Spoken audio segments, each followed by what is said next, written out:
What if you could take any complex tree, any network, and find the perfect place to cut it every single time?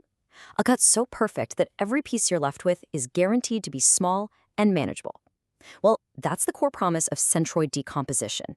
It's a technique that turns these ridiculously hard tree problems into fast, almost elegant solutions. So let's dive in and figure out how to make that perfect cut. So, picture this. You're faced with a massive, sprawling tree. Maybe it's a huge social network or a complex file system. The challenge is just immense. How do you even begin to process it, or query it, or understand it efficiently without getting totally lost in all its branches? Well, the answer is surprisingly simple. You don't start from the top, you don't start from the bottom. Instead, you find its center of gravity, its perfect balance point, and you attack the problem from there. And believe me, this one single idea is the key to mastering the whole technique. All right, let's start with the fundamental concept behind this whole algorithm, making a balanced split.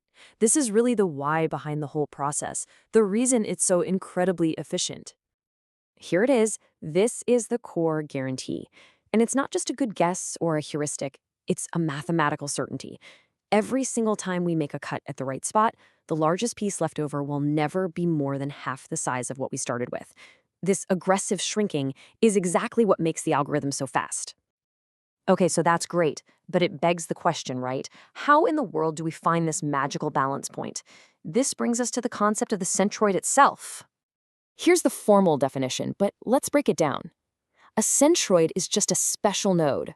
If you were to just pluck it right out of the tree, all the disconnected pieces and subtrees that fall away, well, each one of them would have a size no more than half of the original tree's size. It's the ultimate balancing act. Now, centroids have some really cool properties. It's guaranteed that every single tree out there has at least one and at most two.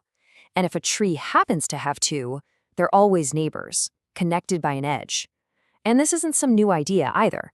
This goes all the way back to the mathematician Camille Jordan in 1869. So how do you actually find it in your code? It's a surprisingly simple two-pass process. First, you do a quick run through the tree, like a depth-first search, just to figure out how big each subtree is. Then you start at the root again, and you play this little game. You always walk down towards the heaviest child, the one whose subtree is more than half the total size. The moment you can't make that move anymore, bam, you're there. You found the centroid. Finding one centroid is neat, but the real magic, the whole point of this, comes from doing this over and over again, recursively. This is where we build what's called the centroid tree, which is kind of like the decomposition machine that's going to solve our problems for us. The process is a classic divide and conquer strategy. You find the centroid of the whole tree, and you make that the root of a brand new conceptual tree that we're building on the side. Then you basically remove it, which shatters the original tree into smaller pieces. And for each of those pieces, you just do the whole thing again. Find its centroid and link it up as a child to the one you just found. And what you end up with, and this is key, it isn't the original tree at all. It's an entirely new structure, a really clever reorganization of the original nodes into a hierarchy that's based on these balanced cuts. This is the centroid tree. And here is its superpower. Because we are always having the biggest possible remaining piece at every single step, the centroid tree that we build is guaranteed to be incredibly shallow. Its height is logarithmic, or O log n. So for a tree with 1,000,000 nodes, this new tree is only going to be about 20 levels deep. This is the whole reason we do this. This is the crucial point that turns slow O(n)² problems into something remarkably fast. Okay, so we've built this shallow conceptual tree. So what? Now we get to the fun part, using this layered structure to actually solve some really tough problems efficiently. This technique is just brilliant for a specific class of problems. Things like finding the closest special node from any point in the tree, or counting how many pairs of nodes are within a certain distance of each other. Basically, any problem where you need to aggregate information about paths is a great candidate.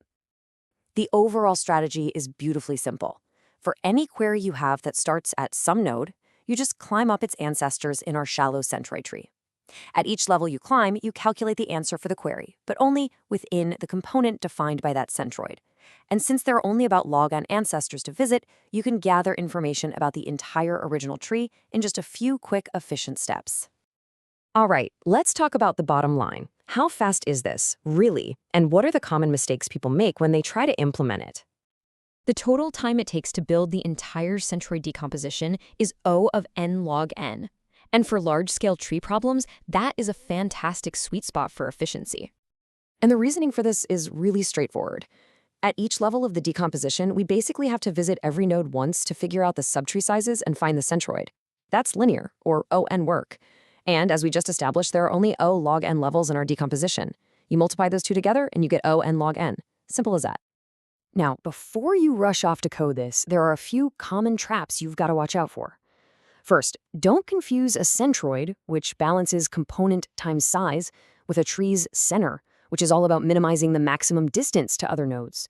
They're totally different. Also, remember, the split is at most half, not exactly half. And you have to be super careful when you're combining results from subtrees to avoid double counting things. So where does centroid decomposition fit in the broader universe of all these advanced tree algorithms? Let's try to put it in context. Think of this table as your guide to picking the right tool for the job.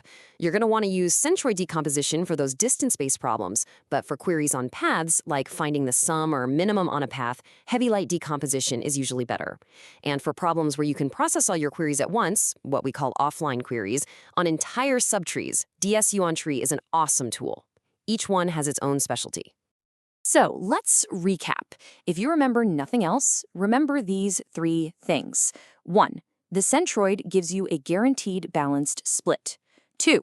Doing this over and over creates a new, super shallow centroid tree with logarithmic height. And 3. It's this shallow structure that unlocks fast and elegant solutions to a whole bunch of difficult tree problems.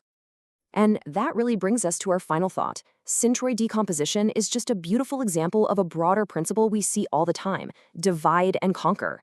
It really makes you wonder, what other seemingly impossible problems, whether in computer science or even somewhere else entirely, are just waiting for us to find the right perfect way to split them?